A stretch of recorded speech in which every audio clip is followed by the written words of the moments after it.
So you're gonna test your stops in all directions, okay?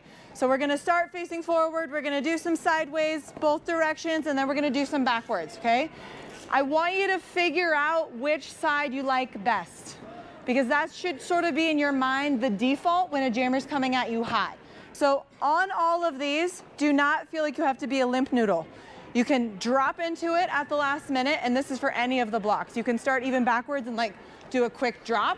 You can also do a counter block. So when I'm doing this way, I do a little booty pop sometimes, or you can do a little shoulder pop.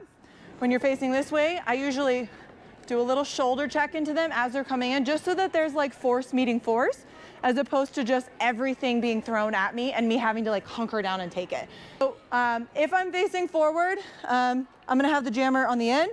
That will mean my right plow is out. Yeah, you're gonna go right for this sweet spot right here, not here. Okay, jammers? No back blocking, all right? So just come at me lightly because I have all this equipment right here. So just come here. I'm gonna take the hit, hunker down, throw into this right plow, reset, and the jammer will go back. And I want you to get both sides, okay? And then we'll do the same. I'll do this side. I'll take out my whistle, okay? Jammer will come straight at me when I'm doing sideways blocking, right? Aim for the hip, not the shoulder, jammers, okay? You wanna go right for the meaty spot, which might hurt with some people who have pointy hips. Just gonna put that out there to you right now, okay? So I'm gonna start high, and as the jammer comes in, I'm gonna drop into it. Backwards, it can be the same thing. I prefer to put like one toe stop down and then throw a shoulder in. How you set up to you, okay? I want you to figure that out. I'm not gonna say there's any magical potion. I will say that you don't wanna expose your collarbone. So some people, they stay like this and like the jammer comes right here and you can like really hurt your collarbone. Or if you stay back, you can get that front part of the shoulder, which is where the bicep and the pec muscle connects. Like it's real spicy. So like I kind of tend to protect that and like throw the delt out just a little bit more because it tends to be able to absorb impact more, right? So for me, I always like to give my right shoulder because my left shoulder's weaker.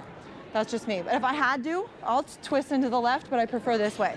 So if the jammer's coming at me, I'll stay here and then drop in last second. Could you clarify what the goal is? The goal is to absorb the hit without moving. Okay. Jammers, if you end up in front of your blocker, you're not giving your all to them, okay?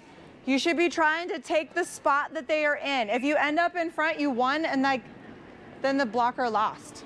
Right? So like you should be going directly at the blocker. So if I come in and I do this, that was a half-ass hit. Okay? I want you to throw everything into this hip. I'm gonna throw everything into that. And that's it. So if you end up in front, you're not giving that blocker your all. Give him your all.